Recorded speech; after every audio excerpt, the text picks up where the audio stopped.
Dans ce monde, les raiders sont ceux qui chassent les créatures de l'ombre, récupèrent les trésors et protègent la population. C'est un métier dangereux, mais le peuple les admire et ils sont le sujet d'admiration de tous. C'est une vocation qui inspire les autres. C'est ça d'être un raider.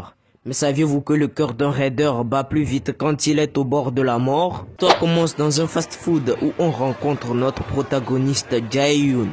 Il serait en face d'un gars nommé Jung Woo-min, qui travaille dans l'agence pour les raiders, et le taf de ce dernier est de donner du boulot aux raiders. Quand il avait pris contact avec Jae-yoon, ce dernier pensait qu'il l'avait enfin contacté pour une vraie mission. Mais en fait, c'était pour faire bouclier humain en première ligne contre des monstres. Notre héros semble mécontent d'être sollicité pour ce genre de mission. Ce n'est pas sa faute si les clients sollicitent rarement les guerriers pour des missions à cause de leur inefficacité. En réalité, il y a plus de blessés chez les raiders qui sont en première ligne que les magiciens qui sont derrière. Donc c'est évident d'appeler les magiciens pour les batailles à grande échelle que les guerriers.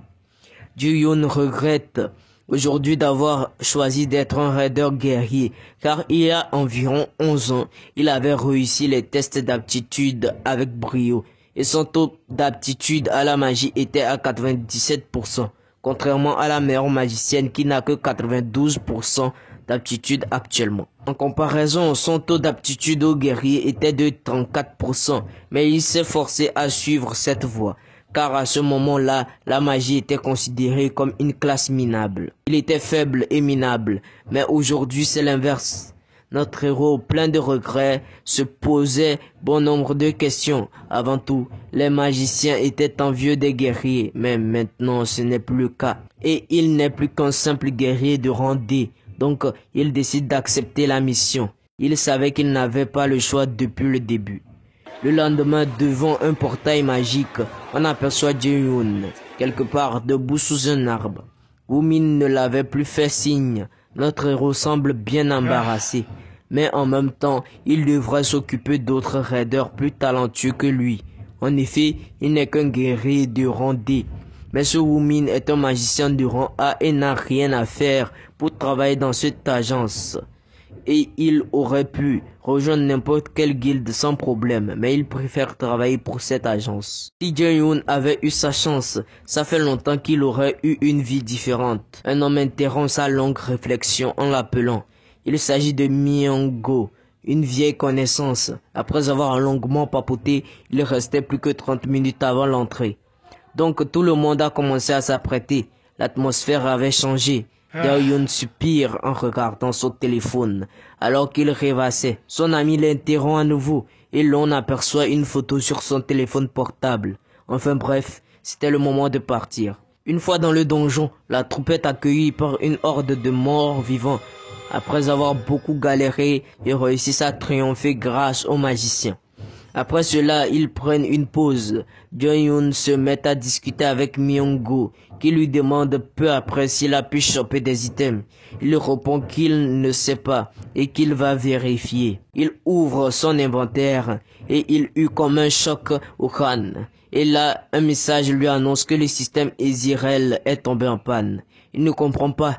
Cela ne s'est jamais produit auparavant.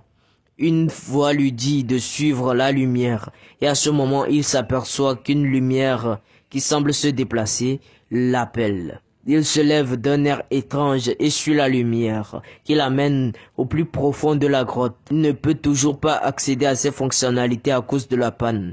Il ne comprend toujours pas. En 17 ans, le système n'avait jamais fait ce genre de problème. Pourtant, il l'utilise depuis déjà 10 ans. Évidemment, il n'a jamais eu de panne. En y repensant, le mot Ezreal vient du mot Aesir, désignant les deux grands dieux d'Asgard.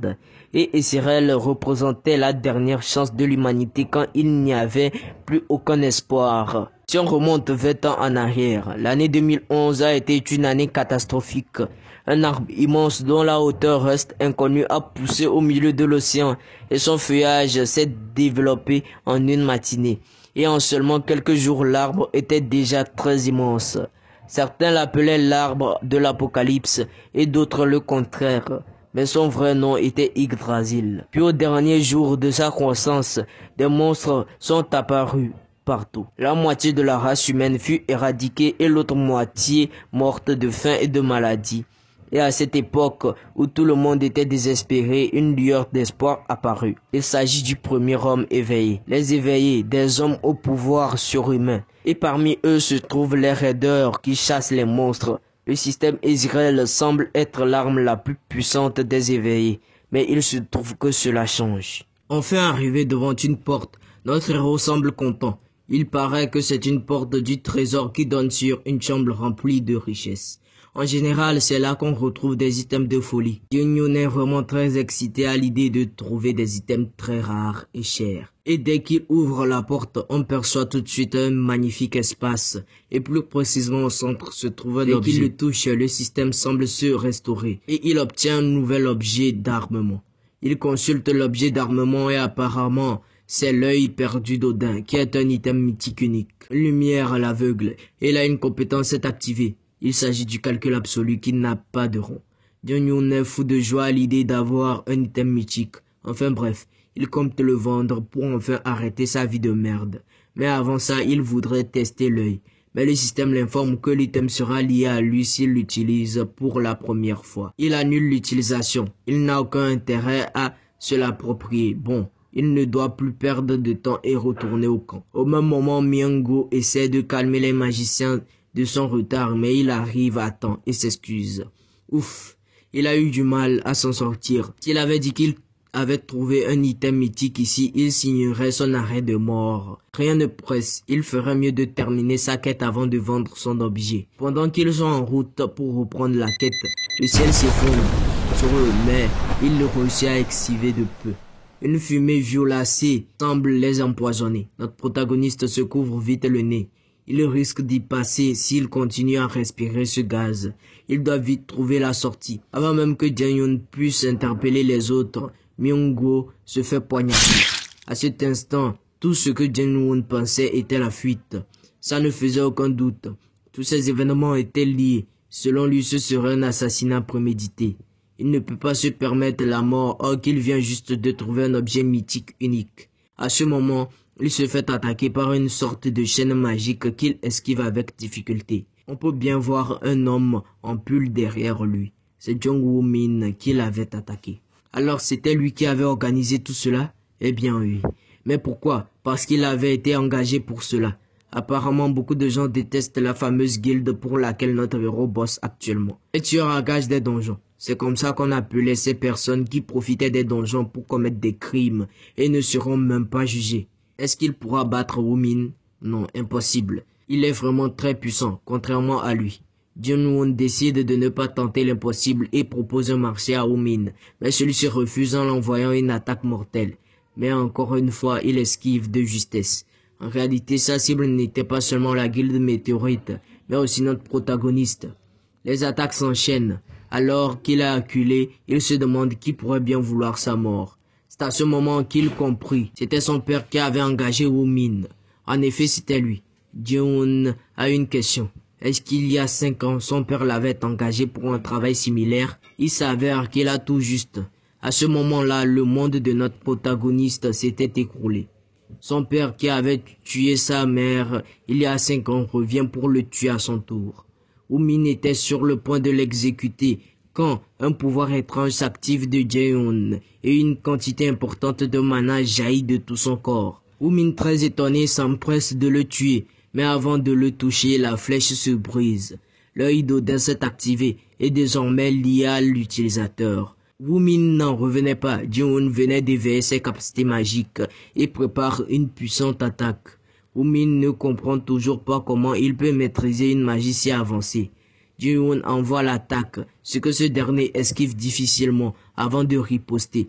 Mais notre héros renvoie directement l'attaque sur lui, grâce à sa capacité, ce qu'il bloque. Après un combat plus qu'acharné, il se retrouve en piteux état et demande la pitié de Junyoon. Mais il se fait tuer. Junyoon s'écroule, il a épuisé toutes ses forces. Son mana est à 0, désespéré et attendant sa mort. Un message apparaît. Le nouveau système d'exploitation a été installé. S'il accepte l'exécution du nouveau système, il pourra retourner dans le passé au moment de son choix. La question ne se pose même pas. Il accepte. Le nouveau système s'enclenche. Il reçoit beaucoup de capacités et tout le reste. Avant de se réveiller dans son lit, il est un peu confus, mais il apprend qu'il a bien été renvoyé dans le passé. À ce moment-là, sa mère rentre et il l'enlace de toutes ses forces. Pour lui, c'est un rêve, un très long rêve dont il ne voudrait jamais se réveiller. Aujourd'hui, nous sommes le 15 novembre 2020 et notre protagoniste se réveille. Il a une très grande douleur au cœur. Il n'a pas totalement récupéré et donc le repos s'impose. Même s'il n'en revient toujours pas qu'il soit retourné dans le passé. Si ces informations sont exactes, il aurait fait un bond de 16 années dans le passé. Donc il serait au collège en 3e. Par ailleurs, il apprend que le nouveau système s'appelle Nornir. Maintenant qu'il en est sûr, il se lève de son lit et prend son calendrier. Là, on peut clairement voir la date limite pour s'inscrire à une académie. Il avait aussi écrit absolument prendre la spécialité guerrier, mais il le barre. Plus tard à table, sa maman se fait du mourant pour lui, mais il la rassure du mieux qu'il peut. D'ailleurs, il en profite pour annoncer à sa daronne qu'il va plutôt prendre le département de la magie. Elle respecte à 100% sa décision. Il a un objectif dans sa tête, se venger de son père, mais pour ça, il doit devenir fort. Après une séance de remise en forme, il s'assied et consulte ses capacités. Il a pu apprendre énormément sur toutes ses capacités. Ainsi, il décide d'apprendre premièrement la magie de guérison. Parce qu'à cette époque, seuls les mages maîtrisant la magie de guérison étaient très bien traités. Mais les mages guérisseurs ne courent pas les rues. Par ailleurs, il doit optimiser l'utilisation de ses cartes blanches. Tout en pleine réflexion, il est coupé par son téléphone qui sonne. Il s'agit de Kim Yoo-jung, son ami d'enfance et meilleur ami. Ils partageaient tous deux le même rêve, mais hélas, elle est morte trop tôt. Au moins, il pourra changer cette fin. Apparemment, une certaine sainte serait en ville pour une conférence et ils doivent y aller. En effet, la magie qui l'a rendu célèbre était le sacrifice. Plus tard, il annonce son départ à sa mère et sort. Au même moment, dans une voiture, il semblerait qu'une jeune dame soit à l'arrière, l'air pâle. Apparemment, sa magie du sacrifice lui consomme trop d'énergie vitale. À ce train-là, elle risque de s'évanouir. Il s'agissait de cette fameuse sainte appelée Yu Seung-gun. Et voilà la famille, c'est la fin de cette vidéo, alors j'espère que vous avez kiffé. Sinon n'hésitez pas à vous abonner, lâcher un petit pouce bleu, ça fait plaisir. L'objectif de cette vidéo est les 1000 abonnés, je compte sur vous. Et ciao ciao.